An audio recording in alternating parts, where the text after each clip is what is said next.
Bom, Daniel, esse tipo de situação envolvendo o estresse de trabalho, com certeza já se apresentou de alguma forma para todos nós, principalmente quando a gente ingressa no mercado de trabalho e propriamente na vida adulta, quando as responsabilidades acabam aparecendo para nós. E pegando esse tipo de tema, a gente vai abordar e repassar algumas dicas para você evitar os estresses dentro do seu trabalho, dentro daquelas horas que você precisa se dedicar às suas tarefas. E é muito importante a gente ressaltar que isso acaba sendo influenciado muito pelo entorno, pelas situações que a gente vive durante o nosso dia a dia, que de certa forma, de forma indireta, acabam sendo levadas para dentro do nosso trabalho. Para tratar sobre o assunto, eu vou conversar com o Victor de Almeida Moreira, que é autor de um livro relacionado a esse tema e também vai compartilhar dicas sobre esse tipo de assunto. Victor, primeiramente, obrigado por nos atender. De uma forma geral, fala sobre o estresse dentro do trabalho, do nosso cotidiano, o que a gente pode apresentar para quem nos acompanha, algumas soluções e caminhos para deixar esse estresse de lado e deixar o trabalho, a sua dedicação prazerosa. Boa tarde. Prazer enorme poder estar aqui conversando com você, com os telespectadores, e isso que você falou é realmente o grande mal, né, do século que eles dizem, porque nós temos hoje a depressão e a ansiedade, que são as duas grandes problemas que acometem a humanidade hoje, e eles vêm, né, a origem deles é justamente do estresse, e na maioria das vezes começa no trabalho. E o que que é, né, que você disse, o estresse é influenciado pelo ambiente, né? O que que é estresse? Estresse é sempre que a gente força as coisas fora do nosso limite. Então a gente só se estressa quando algo passa do nosso limite. Então, algumas técnicas que a gente vai conversar aqui hoje é sobre como ou expandir o nosso limite no momento certo, ou se afastar para aliviar algumas coisas para que elas não ultrapassem o nosso limite no trabalho. Tá certo, Victor. É importante a gente destacar que o primeiro passo é organizar as suas tarefas, né? Organizar desde a hora que você acorda até a hora que você vai dormir. É mais ou menos por aí o primeiro caminho para a gente conseguir organizar o nosso dia e evitar estresse? Eu sou formado em engenharia de produção e uma das coisas que eu aprendi é que se estressa um processo quando esse processo está desorganizado, quando não tem um sistema que organiza esse processo. E na nossa vida não é diferente. Isso que você falou, né? Organizar as tarefas, fazer uma lista de tarefas no início do dia, se programar no dia anterior para saber o que fazer no próximo dia, isso tudo são sistemas que você cria para poder organizar o seu processo. Então, você foi cirúrgico.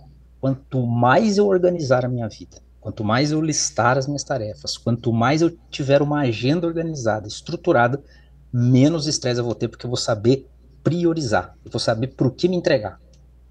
Tá certo. Victor, aquela pessoa que está nos acompanhando, se identificou com a entrevista, está passando neste momento por uma situação semelhante.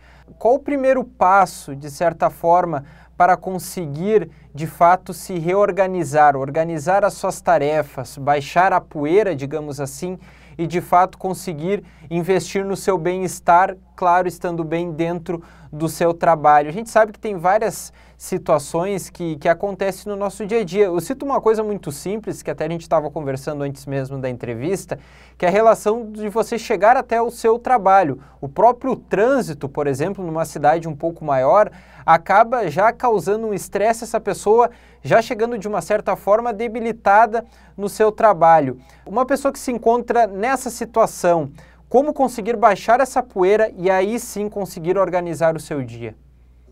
Por onde começar, eu sempre falo uma coisa muito importante, né? Em finanças ou até mesmo na parte da física, quando a gente estuda, sempre é necessário antes. Então, a primeira regra da finanças é: antes de ganhar, é preciso parar de perder.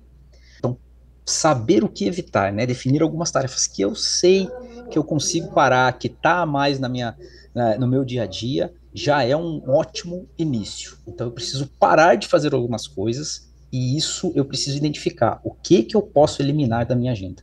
Quais atividades? E o outro passo é, quais são as coisas que eu tenho que fazer como o trânsito, que foi um exemplo maravilhoso que você deu, que eu acho que todo brasileiro sofre com o trânsito, né?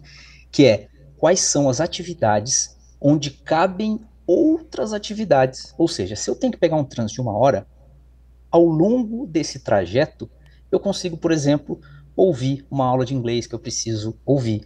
Eu preciso colocar ali, eu consigo colocar ali um podcast para eu poder me preparar, ou um audiobook para poder escutar. Então eu otimizo isso colocando dentro de alguns intervalos de tempo algumas atividades.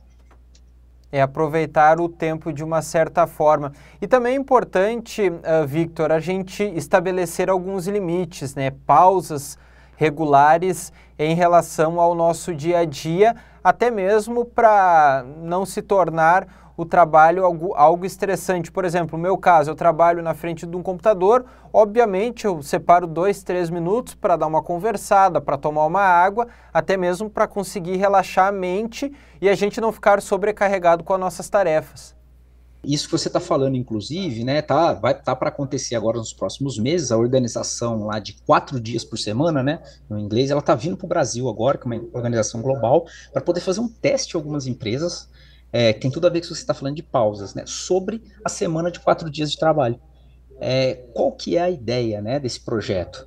É estruturar os processos e as atividades da empresa para que seja possível com que os funcionários façam todas as suas atividades sem diminuir a entrega, sem diminuir o salário, sem diminuir o benefício em 4 dias da semana e não em 5.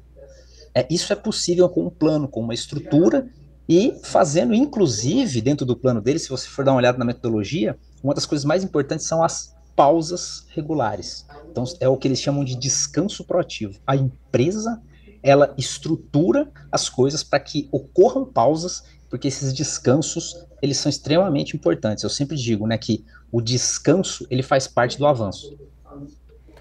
Perfeito, Victor. E você é autor do livro Autoliderança Antifrágil, que mais ou menos aborda tudo isso que a gente está conversando, claro, de uma forma mais detalhada.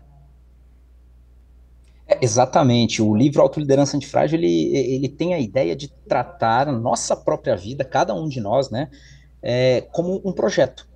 Eu uso, inclusive, ferramentas de gerenciamento de projeto internacionalmente reconhecidas para aplicar no nosso dia a dia, no nosso cotidiano. Eu apliquei isso em grandes projetos ao longo da minha carreira como engenheiro, e aí eu me perguntei, por que não aplicar no maior projeto de todos, que é a nossa vida, que é justamente aplicar, nos estruturar, nos organizar, para conseguir trazer para nós esse alívio. Que quando a gente consegue se aliviar, quando a gente consegue se fortalecer, aí sim a gente está preparado para liderar outras pessoas. É por isso que é autoliderança primeiro e depois eu passo a liderar. Se eu devo e eu posso, mas eu não faço, as coisas vão saindo do lugar. Se eu devo fazer e eu posso fazer, por mais simples que seja, eu faço, eu começo a organizar minha rotina. É isso aí. Perfeito, Daniel. Conversamos então com o gestor de projetos Victor de Almeida Moreira, autor do livro Autoliderança Antifrágil, que compartilhou conosco todas as ferramentas necessárias e principalmente as tomadas de decisões que nós temos que ter para não trazer esse estresse para dentro do trabalho e propriamente sair de dentro do trabalho com esse estresse carregado para a nossa vida social. Esse é o pensamento que fica. Eu volto com você aí no estúdio.